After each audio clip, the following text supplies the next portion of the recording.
오늘 아침 우리에게 들려주시는 하나님의 말씀, 신약성경 요한복음 12장 1절로 8절의 말씀입니다. 여러분 가지고 계시는 신약성경 167면입니다.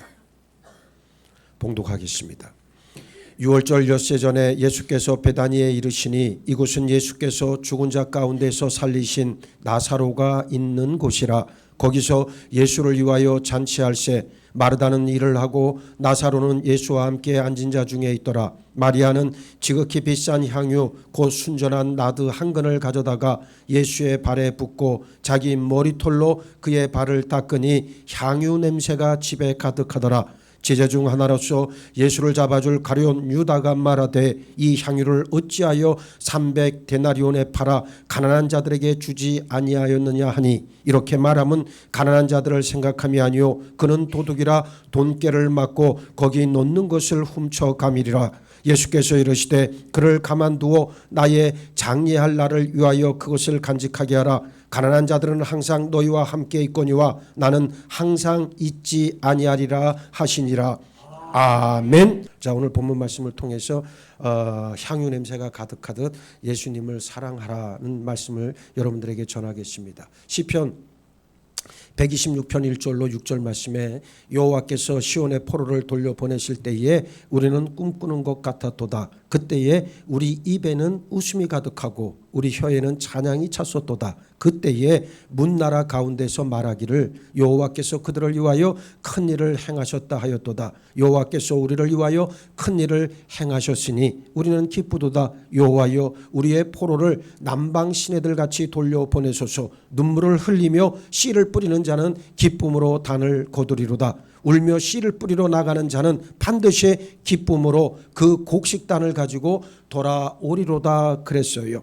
이스라엘은 하나님의 은혜로 포로에서 이제 벗어나서 고향 예루살렘으로 돌아왔습니다. 그러나 다시 찾은 예루살렘은 저들 기억 속에 남아있던 그 아름다웠던 예루살렘이 아니었습니다. 70년이라고 하는 결코 짧지 않은 세월 동안 예루살렘 성벽은 다 무너져 있었고 포도원에는 잡초가 무성했고 살았던 집들은 들짐승들의 거처가 돼버렸습니다. 게다가 날마다 바벨론 강가에 앉아 울며 그리워하던 예루살렘 성전은 흔적도 찾을 길이 없었습니다. 고향으로 돌아오기만 하면 행복할 줄 알았는데 현실은 정반대였고 저들 마음 또한 무너져버린 성벽처럼 허물어지고 있었습니다. 그러나 이대로 무너질 수는 없는 상황이었지요. 시냇물을 돌이켜 흐르게 하시듯 포로에서 돌아오게 하신 하나님의 그 크신 은혜를 헛되이 할 수는 없었습니다. 저들은 마음을 추스르고 결단합니다. 씨를 뿌리자. 그런데 왜 눈물로 씨를 뿌려야 한다 말씀합니까? 옛말에 농부는 씨앗을 베고 죽는다는 말이 있습니다. 굶어 죽는 일이 있어도 씨앗 종자만큼은 먹지 않겠다는 결연한 의지를 담은 뜻 아니겠습니까? 씨앗을 먹어버리면 몇 날은 버티겠지만 내년을 기약할 수 없습니다. 그러나 씨앗을 심으면 당장은 배가 고프겠지만 눈물을 흘리면서라도 어떻게든 버티면 그 씨앗이 30배, 60배, 100배가 되는 날이 반드시 옵니다. 무늬만 농부인 사람은 씨앗을 먹고 당장의 배고픔을 해결하겠지만 뼛속까지 농부인 사람은 당장의 고통을 눈물로 씻으며 씨를 뿌린다는 그런 뜻이에요. 시편 126편은 당장 먹을 게 없어 입에 풀칠하기조차 어려운 상황에서 성전을 지은 백성들이 부른 노래입니다. 저들이 뿌린 씨는 당장의 배고픔을 면하기 위해 뿌린 것도 육신의 양식을 위해 심은 것도 아니었어요. 하나님 주시는 생명의 양식을 거두기 위해 당장의 고통을 참으면서 뿌린 씨였습니다. 이스라엘 백성들은 세상 관점이나 방법이 아닌 지금 굶주린 내 배를 채우기 위해 밭에 씨를 뿌리는 일이 급하고 피곤한 육신을 눕힐 자신의 집이 더 급했지만 그보다 먼저 하나님의 성전을 지었습니다. 하나님을 모르는 사람들은 왜 그런 무지한 일을 하느냐 따지겠지만 지금 당장 육신의 본능에 따른 생존 욕망을 채우기보다는 목숨보다 더 중요한 영원한 가치를 위해, 진리를 위해, 하나님의 약속을 위해, 하나님을 기억한 결과였습니다. 하나님의 일을 하는 사람은 세상 사람이 보기에 저 사람 좀 심하다 할 만큼 열심을 낼 때 놀라운 은혜와 복을 받습니다. 미치지 않으면 미칠 수 도달할 수 없습니다. 고린도전서 15장 58절에 그러므로 내 사랑하는 형제들아 견실하며 흔들리지 말고 항상 주의 일에 더욱 힘쓰는 자들이 되라. 이는 너희 수고가 주 안에서 헛되지 않은 줄 알미라 그랬습니다. 하나님의 일에 더욱 힘쓰라는 말은 적당히 하라는 게 아니고 최선을 다해 온 정성을 바쳐 힘을 기울이라는 뜻입니다. 그럴 때 그 수고가 헛되지 않다 말씀하고 있습니다. 오늘 본문에 나오고 있는 이 마리아의 사랑과 헌신이 이 같은 사실을 우리에게 잘 보여주고 있습니다. 마리아는 죽었다가 다시 살아난 나사로의 동생입니다. 나사로의 누이였던 누이인 마르다와 마리아는 죽은 나사로가 다시 살아난 기쁨의 잔치를 베풀었어요. 마르다는 열심히 음식을 장만하느라 분주했는데 마리아는 예수님 발에 향유를 붓고 머리털로 닦아 예수님께 대한 감사와 사랑, 헌신을 표했습니다. 누가 봐도 마리아의 이런 행동은 정상의 범주를 벗어난 비상한 행동이었어요. 첫 번째, 물과 수건을 이용해 손님의 발을 씻겨주는 행위는 이스라엘의 전통적인 풍습이었습니다. 그러나 이 일은 종이 하는 일이지 주인이 직접 하지는 않았습니다. 마리아는 이 일을 종에게 시키지 않고 여인의 몸인 자신이 직접 했다는 말입니다. 지나친 일에 틀림없습니다. 두 번째, 향유를 머리에 바르지 않고 발에다 부었다 그랬어요. 원래 향유는 머리에 바르는 용도입니다. 발은 물로 씻는 것으로 족해요. 그러나 마리아는 향유를 발에다 부어 더러움을 닦아냈습니다. 쓸데없다 여기는 것이 당연할 만큼 지나친 일이었습니다. 세 번째, 수건으로 닦지 않고 자기 머리털로 닦았습니다. 마리아는 향유로 씻은 예수님의 발을 머리털로 닦았어요. 이스라엘 여인은 전통적으로 머리털을 남에게 보이는 것을 부끄러운 일이라 여겨서 늘 수건을 쓰고 다녔습니다. 마리아는 수건을 벗어 던지고 머리털을 수건 대용으로 사용했던 거예요. 눈에 거슬릴 정도로 지나친 일이었습니다. 무엇보다 큰 돈의 가치가 있는 향유를 물수도 써버렸다는 것이 문제였습니다. 마리아가 예수님의 발에 부은 향유, 순전한 나드 향유 한 근은 값으로 치면 300데나리온이나 하는 아주 비싼 물건이었습니다. 이 300데나리온이라고 하는 화폐 가치는 당시 건장한 남자의 1년치 품삯에 해당하는 그런 가격입니다. 아무리 생각해도 지나친 일에 틀림없습니다. 그러나 마리아가 이렇게 할 수 있었던 오직 한 가지 이유는 예수님을 지극히 사랑했기 때문이었습니다. 많은 사람들은 예수님이 행하시는 기적 때문에 예수님을 따랐고 또 자기들의 왕이 되어주기를 바라는 정치적인 욕망에 사로잡힌 사람들도 있었습니다. 모든 것을 버리고 예수를 따르는 제자도 있었지만 저들 가운데에는 예수님과 함께 높아지려고 하는 욕심이 있는 자들도 있었습니다. 그러나 마리아는 저들과 분명히 차이가 있었고 달랐습니다. 죽은 오라비를 살려준 큰 은혜를 잊기도 했지만 그보다 앞선 것은 예수님을 향한 지극한 사랑이었다는 사실입니다. 예수님 곁에 있는 것만으로도 기쁘고 즐거운 일이었습니다. 누가복음에도 예수님이 마리아 집에 들르신 일을 기록하고 있습니다. 예수님이 오시자 언니 마르다는 예수님을 대접하기 위해 분주했습니다. 그런데 마리아는 예수님의 곁을 떠나지 않고 그 발 아래 앉아 말씀을 열심히 듣고 있었습니다. 마르다가 예수님께 마리아더러 그러고 있지만 말고 제 일을 좀 도와달라 말씀해 주시기를 간청했을 때 예수님은 마르다야 마르다야 내가 많은 일로 염려하고 근심하나 몇 가지만 하든지 혹은 한 가지만이라도 족하니라 마리아는 이 좋은 편을 택하였으니 빼앗기지 아니하리라 말씀하셨습니다. 여러분 이게 얼마나 놀라운 말씀입니까? 왜 쓸데없는 염려 쓸데없는 걱정을 하냐 이 말이에요. 성도는 세상 사람들이 하는 염려와 걱정을 떨쳐버리는 존재들입니다. 그리고 하나님 주신 약속의 말씀을 붙잡는 게 성도의 본연의 사명이라고 하는 사실. 그러니까 여러분들 가정에 자녀의 여러분 주변의 상황에 안 좋은 일이 생겼다고 미리 염려하거나 걱정하고 근심할 필요가 없습니다. 오직 하나님께서 우리와 함께 하심을 믿고 그리고 감사함으로 그것을 이루어 주심에 우리는 선언과 함께 내 믿음을 드러내면 된다는 그런 말씀이죠. 언니 마르다는 자기만 열심히 일을 하니까 동생은 판판이 노는 것 같잖아요. 예수님 발 앞에 앉아서 발 아래 앉아서 말씀만 듣고 있으니까 그게 얼마나 싫었겠어요. 그러니까 예수님한테 한마디로 고해 바친 거죠. 예? 찌른 거예요. 찌른 거. 그래서 내 동생에게 좀 말씀을 해주셔서 제발 우리 동생이 정신 좀 차리고 나 좀 돕게 해달라고 그렇게 지금 부탁한 거 아닙니까? 그것에 대한 예수님의 말씀은 뭡니까? 마리아는 이 좋은 편을 택하였으니 빼앗기지 아니할 것이다. 여러분, 여기 빼앗긴다라고 하는 표현이 중요한 표현입니다. 천국은 누구의 것이다? 침노하는 자의 것이다.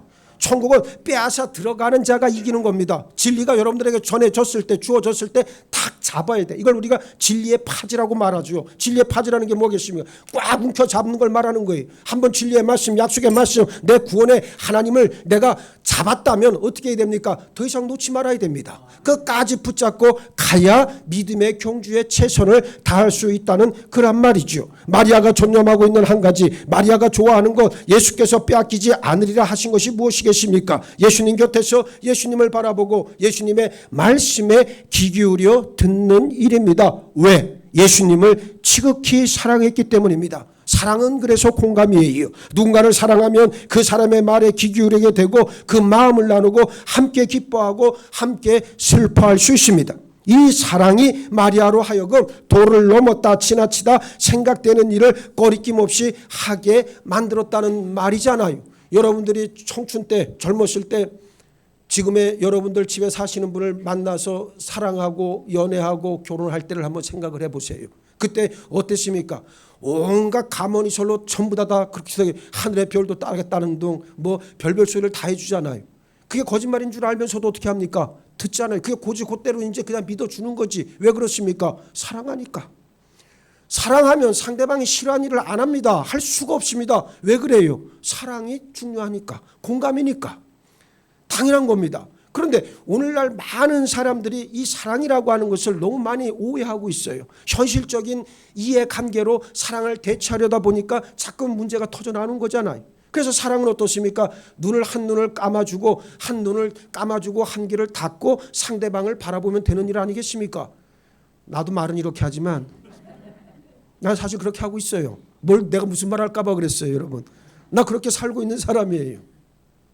사랑은 그런 겁니다. 그래서 어떻게 하든 상대방의 마음에 흡족한 것을 내가 채워주는 게 조금 더 의무감이나 누가 시켜서가 아니라 내가 스스로 자원해서 하는 일이잖아요. 예수님을 향한 지극한 사랑이란 바로 그와 같은 겁니다. 왜 하박국 선지자가 구원의 하나님으로 인하여 내가 즐거워하고 내가 기뻐할 수 있단 말인가? 포도원에 소출이 없고요. 우리의 소와 양이 없어도 어떻다는 거예요? 나는 기쁘다는 겁니다. 나는 평강하다는 거예요. 왜 그렇습니까? 구원의 하나님으로 인하여. 지극한 사랑이 전제되지 않으면 할 수 없는 고백이라고 하는 말이에요. 오늘 성도된 여러분들에게 내가 분명하게 묻습니다. 여러분들에게 진정한 예수님을 향한 지극한 사랑이 있는가를 한번 물어보시고 한번 바라보시고 진실로 그 사랑이 없다면 하나님 나에게 사랑의 마음을 부어주옵소서 간절히 구할 수 있는 여러분 모두가 되기를 바랍니다. 고린도전서 13장 7절에서 사도 바울은 사랑은 모든 것을 참으며 모든 것을 믿으며 모든 것을 바라며 모든 것을 견디느니라 그랬습니다. 사랑은 모든 것을 할 수 있게 하는 보이지 않는 가장 큰 힘이에요. 예수를 믿는다 이것으로 충분하다 생각하지 마세요. 결정적인 순간에 예수님을 부인한 베드로처럼 될 수 있습니다. 예수님을 지극히 사랑하는 여러분 되기를 예수의 이름으로 축복합니다. 부활하신 예수님이 베드로에게 물어보신 것도 바로 이것 아니었겠습니까? 요한의 아들 시몬아 네가 나를 사랑하느냐 하시니 주께서 세 번째 네가 나를 사랑하느냐 하심으로 베드로가 근심하여 이르되 주님 모든 것을 아시오매 내가 주님을 사랑하는 줄을 주님께서 아시나이다. 예수께서 이르시되 내 양을 먹이라 말씀하셨어요. 예수님이 왜 할 일 없어서 세 번씩이나 물으셨겠습니까? 베드로야 요한의 아들 시몬아 네가 나를 사랑하느냐 네가 나를 사랑하느냐 네가 나를 사랑하느냐 한 번만 물어도 될 일을 왜 세 번이나 물으신 다음에 그 다음에 내가 주를 사랑합니다. 내가 주를 사랑하는 줄 주님께서 아십니다. 그랬을 때 내 양을 먹이라 말씀하셨겠어요. 사명은 그 다음이다. 가장 급선무 가장 중요한 거 가장 시급한 거 가장 본질적인 거 가장 핵심은 바로 무엇이다? 네가 나를 사랑하는 그 사랑이 있느냐 그 말씀이에요. 오늘날 믿음이 있고 믿음이 없고의 차이는 뭡니까? 하나님을 향한 사랑이 있느냐 없느냐 그것으로 기준이 된다는 말이에요. 네? 하나님을 사랑하지 않는 자 예수 그리스도를 사랑하지 않는 자는 결단코 믿음을 소유했다 말할 수 없다는 그러한 말씀입니다.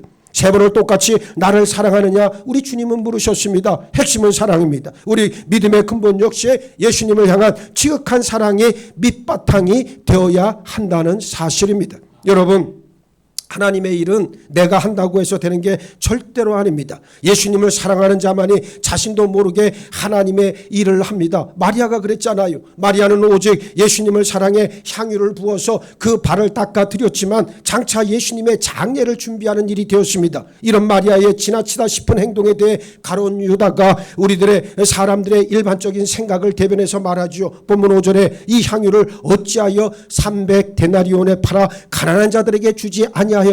어쩌면 아주 합당하고 합리적인 말 같아 보이기도 합니다. 그러나 예수님은 7절에서 그를 가만두어 나의 장례할 날을 위하여 그것을 간직하게 하라 말씀합니다. 무슨 뜻입니까? 발을 씻기는 모습으로 보였지만 실상은 하나님의 구원 섭리가 이루어지는 한 가정이었다는 사실을 우리에게 보여주고 있는 아주 기가 막힌 내용의 말씀입니다. 예수님은 당신 죽음으로 이 세상을 구하기 위해 오셨습니다. 그러나 아무도 이 일을 예상하지 못했어요. 심지어는 예수님과 가장 가까이 있던 제자들조차도 몰랐어요. 그런데 마리아의 도를 넘어선 이 헌신이 하나님의 섭리가 이루어지는 일을 그 길을 닦고 있었다는 사실을 우리에게 보여줍니다. 마리아 자신도 전혀 몰랐던 일이었어요. 하나님의 구원 섭리는 사람의 생각을 뛰어넘고 내가 알지 못하는 사이 어느새 내가 그 구원의 계획에 동참하는 경우가 허다하다는 진리의 실상입니다. 그러므로 내 여건이 바뀌고 힘들어졌다고 불평할 일이 절대로 아니라는 사실입니다.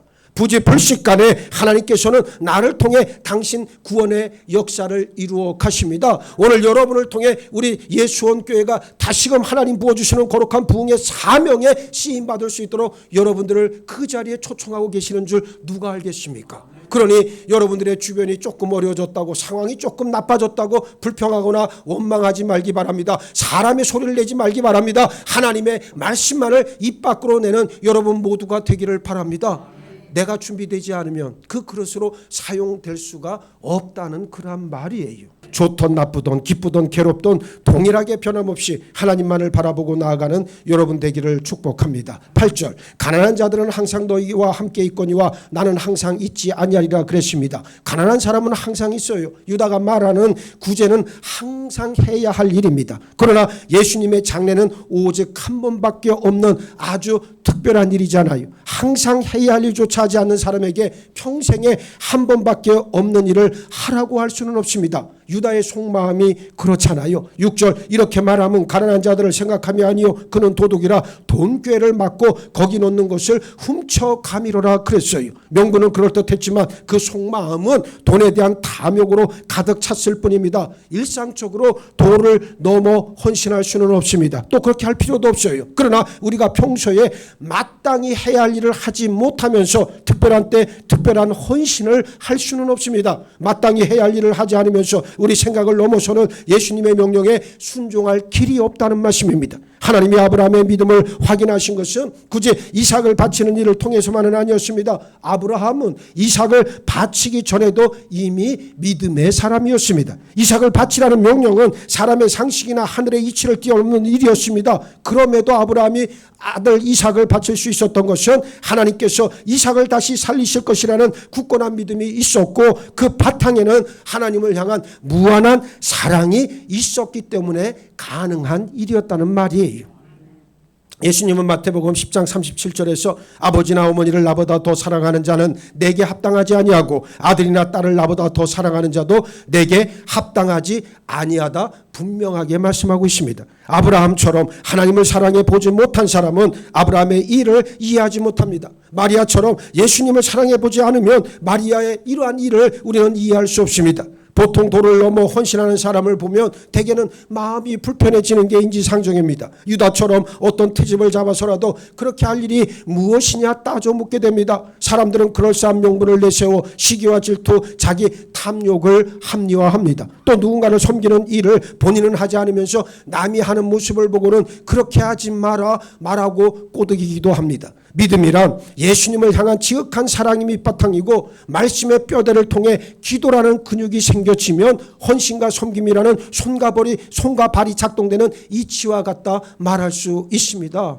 이게 굉장히 중요한 내용의 말씀이에요. 여러분, 믿음이 뭡니까? 예수님을 향한 지극한 사랑이 내 밑바탕에 자리 잡고 있어야 되고, 그래서 말씀의 뼈대를 통해 기도라고 하는 근육이 생기면 드디어 손과 발이 헌신과 섬김으로 드러나는 거예요. 이게 믿음입니다. 그러니까 여러분들의 삶의 모습들, 말하는 말투나 또 여러분의 삶의 행위들을 통해서 그 사람의 믿음이 어떻다는 것은 반드시 드러난다는 거예요. 그래서 어떤 사람은 말만 무성한 사람들 있잖아요. 말만 무성한데 행동은 안 따라가요. 이런 사람 의미 없습니다. 또 반대로 뭐 어떻든 간에 항상 여러분의 속에 있는 것이 겉으로 드러나야 한다는 말이에요. 그래서 이 내용은 굉장히 중요한 말씀입니다. 하나님의 자녀에게 있어 헌신과 섬김이라고 하는 것은 내가 가진 예수님을 향한 사랑의 크기를 드러내는 일이다. 예수님을 진정으로 사랑하는 사람은 누가 보든 보지 않든 남의 눈을 의식하지 않고 마땅히 행할 일을 말없이 수행한다는 말이에요. 자, 우리가 정말 하나님의 일을 감당한다는 것은 바로 이 마리아와 같이 이런 일들을 마땅히 할 때 가능한 일이죠. 우리 하나님은 우리에게 아브라함과 같이 하라고 매일 마리아처럼 해야 된다 말씀하지 않았습니다. 여러분 오해하지 마세요. 그러나 평생에 한 번은 그렇게 해야 하지 않겠느냐 말씀하고 계시는 거예요. 아니 꼭 그렇게 하라는 것이 아니라 그렇게 할 수 있을 만큼 나를 사랑하고 있느냐 묻고 계십니다. 아브라함이 아들 이삭을 바친 일도 평생에 한 번 있었던 일이었고, 마리아가 예수님을 향해 지극한 정성을 바친 것도 평생 한 번 있었던 일입니다. 평생에 한 번 그 일을 할 수 있었던 것은 오직 무엇 때문에? 사랑 때문에 가능했던 일이지요. 예수님이 우리를 그렇게 사랑하셨습니다. 하나밖에 없는 생명을 십자가에 버리기까지 우리를 사랑하셨습니다. 내가 너를 그렇게 사랑했는데 너는 나를 진정 사랑하고 있느냐 지금도 묻고 계십니다. 가난한 자는 항상 있을 것이다. 이 말은 굳이 하는 일은 하나님의 자녀가 마땅히 해야 할 일이지 특별한 일은 아니라는 의미입니다. 마땅히 해야 할 일은 상급이 있는 일이 아니고 또 하지 않으면 징계를 받습니다. 그러나 평생에 한 번 할 수 있는 일은 아주 특별한 일이자 하늘의 상급이 있습니다. 마리아에게 주신 상급이 무엇입니까? 예수님은 마가복음 14장 9절에서 온 천하에 어디서든지 복음이 전파되는 곳에는 이 여자가 행한 일도 말하여 그를 기억하리라 말씀하셨어요. 네? 복음이 전파되는 곳에는 이 마리아의 이 헌신이 끝까지 기억된다는 말씀입니다. 언제까지? 세상 끝날 때까지. 예? 영원히 기억된다는 말이에요. 나는 여러분들이 그런 하나님의 은혜를 다 받으시기를 바랍니다. 말씀 정리하겠습니다. 마리아는 값비싼 향유를 예수님의 발에 붓고 머리로 닦았습니다. 마리아에게 있어 최고의 정성과 예의로 예수님을 섬겼어요. 사람들은 왜 그런 비싼 향유를 그런 식의 낭비하느냐, 차라리 가난한 사람들에게 나누어 주면 좋을 것을 그러면서 정도를 넘어선 마리아의 행동을 비난했지만 실상 마리아의 이 행동은 장차 있게 될 예수님의 장례를 준비하는 중요한 상징의 사건이 되었습니다. 무엇보다 도를 넘은 마리아의 이런 행동은 예수님을 향한 지극한 사랑이 있었기 때문에 가능했습니다. 하나님의 자녀는 십자가를 존재와 삶의 중심에 두고 살아가는 사람들입니다. 예수님의 십자가는 도를 넘어서는 흘러 넘치는 사랑의 증거 아니겠습니까? 예수님은 죄 없이 죄값을 치르셨습니다. 죽을 수 없는 분이 죽었습니다. 그래서 우리 죄를 대신하셨어요. 이것을 믿는 자가 구원을 얻는다. 성경은 분명하고 단호하게 증거하고 있습니다. 우리가 넘치는 사랑을 입었으니 넘치도록 사랑하는 자가 되는 것은 당연한 일입니다. 성도는 마리아처럼 평생에 한 번은 잊혀지지 않는 일, 기념이 될 만한 일을 반드시 해야 합니다. 내 온 영혼과 마음으로 예수님을 흘러 넘치도록 사랑해서 예수님이 기억하시는 하나님의 귀한 믿음의 지체들 다 되시기를 예수의 이름으로 축원합니다. 축원합니다. 축원합니다. 왜 제 믿음이 무엇이란 말입니까? 예수님을 향한 지극한 사랑이 내 영혼의 밑바탕이 되어야 될 것이고, 말씀의 뼈대를 통해 기도라는 근육이 생겨나야 헌신과 섬김의 손과 발이 움직일 것을 우리가 알고 있습니다. 아버지 하나님, 내가 예수님을 향한 사랑 없이 믿음의 자리를 지켰다면 속히 돌이키게 하시고 흘러 넘치는 사랑을 우리에게 물붓도 부어 주옵소서.